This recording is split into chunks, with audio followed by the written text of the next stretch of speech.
নমস্কার, আমি অম্বিকা শাস্ত্রী। আশা করি মায়ের আশীর্বাদে সবাই ভালো আছেন, সুস্থ আছেন।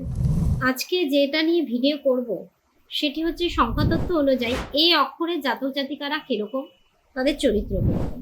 এই অক্ষরটি উচ্চাকাঙ্ক্ষা প্রতীক। এদের মধ্যে উচ্চাকাঙ্ক্ষা অনেক বেশি থাকে। এদের মধ্যে ইচ্ছে শক্তি, কল্পনা শক্তি, দৃঢ় মনোভাবের প্রবণতা, আদর্শবাদ সবকিছুই প্রকাশ পায়। এরা দৃঢ় পদক্ষেপে সবসময় এগিয়ে চলে। এদের জীবন কাটে সংগ্রামের মধ্য দিয়ে, কিন্তু এরা যেহেতু কোনো কিছুর সাথে আপোষ করে না, সেহেতু তারা জীবনযুদ্ধে জয়ীও হয়। তারা কোনো কাজ অসমাপ্ত রাখা পছন্দ করে না।